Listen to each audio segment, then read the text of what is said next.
All right, we're going to finish up our discussion about quadrilaterals by talking about kites. Kites differ from the other quadrilaterals, the other special quadrilaterals, in that parallelograms have both pairs of sides parallel. Trapezoids have one pair of sides parallel, and kites don't have any. Kites do not have parallel sides. You have two pairs of consecutive congruent sides. So consecutive means one right after the other. So these are one right after the other, and these are side by side. So those two are congruent to each other. The diagonals are perpendicular to each other. So that's DB is perpendicular to DB, is perpendicular to AC, so that you can see what I'm talking about there. The vertex angles, those that are between the two congruent sides, so A is between this pair of congruent sides, and C is between this pair of congruent sides. They are bisected by that diagonal. Okay, so that means that this angle has been cut in half, and this angle has been cut in half. The diagonal connecting the vertex angles bisects the other diagonal. So that's a lot of words, but here's what it says. This diagonal, the one that bisects the angles, cuts the other diagonal in half. So that means that this diagonal is even. You can look at it and see that it kind of looks that way, although we don't like to go by what it looks like. And then the non-vertex angles are congruent. So these non-vertex angles, these right here, so D and B, 3 right here, those are congruent to each other. So these are not congruent to each other, but they're bisected. These are congruent to each other, but they're not bisected. So it's either one or the other. Okay, so if the quadrilateral below is a kite, find the missing values. So if this is 85 and this is 43, then I need to know what these would add up to be. I need to know what B and D are. So I've got to find those. Well, we have to reach way back and think about something that we already know. We know that this is a quadrilateral, and the sum of the interior angles of a quadrilateral is 360. So if I take 85 and 43 and add them together, 85 plus 43 is 128. Now if I take that and subtract it from 360, because that's the sum of the interior angles, then I get 232. So I have 232 degrees to equally distribute between these two, because I know that these non-vertex angles are congruent. Okay, these are my vertex angles, A and C in this case. These are my non-vertex angles, and they are congruent to each other. So those two are congruent.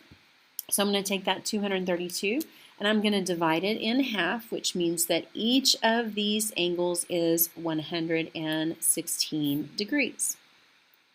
Okay, so we're using the two qualities. One, that quadrilaterals have a sum, an interior angle sum of 360, and two, that the non-vertex angles are congruent to each other.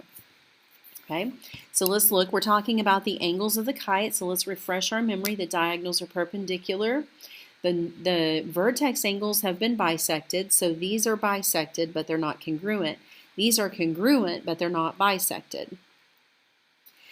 So let's look. We know that these are bisected, so you can start wherever you really want to start on this, what you see first. I want you to go with that. The first thing I see is that the first thing that we listed as far as the angles go, which is that the diagonals are perpendicular. So that might be that you see angle 1 first. So angle 1 is 90 degrees because those are perpendicular to each other. Now why that's useful is that creates 3 right triangles for me, or 4 right triangles, and I know that the sum of the interior angles of right triangles, of all triangles, is 180 degrees. So from there, you can go find whatever you need or whatever you see. You might see 5 next. You might see 2 next. I'm going to go over here to 2. I see this little right triangle right here, and I know the sum of these two acute angles has to be 90. So I'm going to take 90 and subtract 65 and get 25. So angle 2 is 25. Remember, these are my vertex angles. They got bisected, which means angle 3 is also 25. Now I need angle 4. Well, angle 4, these are congruent to each other. I don't know what 6 and 7 are, but that means 6 and 4 because this is an isosceles triangle. right? These two sides are congruent, which creates that base angle. Those are base angles. So angle 4 is 65 degrees, or if you don't see that, use this right triangle, and those two acute angles have to be complementary or add to 90 degrees. So angle 4 is 65 degrees.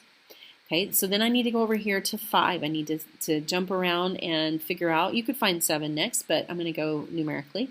Find out angle 5. Well, angle 5, these are my vertex angles. They were bisected, which means if this angle is 52, then angle 5 has to be 52 degrees also.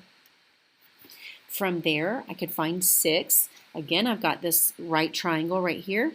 Those two acute angles have to be complementary. So 90 minus 52 is 38. So angle 6 is 38. That means that angle 7 is also 38 because, again, now we've got this isosceles triangle. These two are congruent, which means those base angles are congruent. So we have filled in all of our gaps using that the diagonals were perpendicular, the vertex angles got bisected, and then the fact that these are isosceles triangles gives us those other angles. Okay, so number 3, this last example. I'm looking at this and I can see you can see the long side. These two sides are congruent, these two sides are congruent. And remember that your non-vertex angles, A and C, they connect your longest diagonal. They're the ones that get bisected. So these are the ones that are equal. So that means that angle B has to be 109 degrees. So then we have to figure out, okay, well, what do we need to do? Well, if you go back to what we know about triangles, we used to always we would add up everything inside the triangle and set that equal to 180 and solve the equation. Well, what I know then is this is not a triangle, but it is two triangles, right? You could take that and you could divide this in half. A quadrilateral has the interior angles of the quadrilateral add up to 360. So I would take 5x plus 14 plus 3x plus 8 plus 109 plus 109 and set that equal to 360. So 5x plus 3x is 8x, and then 109 plus 109 plus 14 plus 8. Okay, we're going to add up all of these whole numbers, and you get 240. Those add up to, this entire sum is equal to 360 because quadrilaterals add up to 360. So subtract 240 from 360 and you get 120. 8x is equal to 120. Divide both sides by 8 and you get that x is 15. And then from there I could find those other angles if they had been asked for. So in summary, one of the important things we want to really focus on is the angles in the kite. Remember that the angles in the kite, your diagonals are perpendicular, which create 90-degree angles. Your vertex angles are bisected, and your non-vertex angles are congruent to each other.